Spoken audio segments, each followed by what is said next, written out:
লাড়ির মাথায় কাশি বানলাম। এখন আমি এই কাশি দিয়া কি করতে যাইতেছি দেখেন বন্ধুরা সবাই। তো আসসালামু আলাইকুম, কেমন আছেন সবাই? আমি আলহামদুলিল্লাহ ভালো আছি।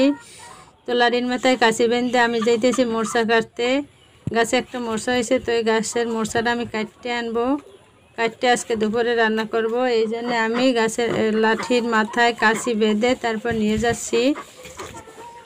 তো এই যে দেখেন আমি মোরচা কাটতেছি, এই যে পড়ে গেছে মোরচাটা। এই মোরচাটা নিয়ে আমি আজকে রান্না করব। তো রান্না করার জন্য আমাকে আগেই প্রস্তুত করতে হবে, কেটে বেছে তারপর মোরচাটাকে আমি কেটে বেছে তারপর প্রস্তুত করব।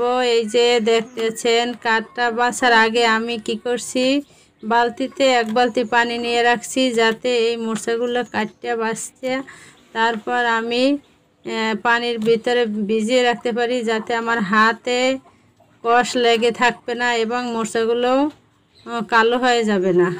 এটা আসলে আমরা অনেক সময় আগে মানুষ বিচি কলার মোরচা খেত, কিন্তু এখন আমরা এরা কাঁঠালি কলার মোরচা খাই। এই কারণে এই মোরচাটা বেশি সময় রাখলে পানি ছাড়া কালো হয়ে যাওয়ার একটা সম্ভাবনা থাকে। তো বালতিতে যদি আপনি পানি রাখেন আর মাঝে মাঝে হাতটা ভিজান এবং মোরচাগুলো এভাবে কেটে বালতিতে ভিজিয়ে রাখেন, তাহলে এটা কালো হওয়ার কোনো সম্ভাবনা নেই। আমরা বাঙালি মোরচা তো খাইছি, কিন্তু মোরচার খোসা কি ফেলে দেব? তো আমি এই মোরচার খোসাগুলোকে, আমার দুটো গরু আছে তাদেরকে খেতে দেব।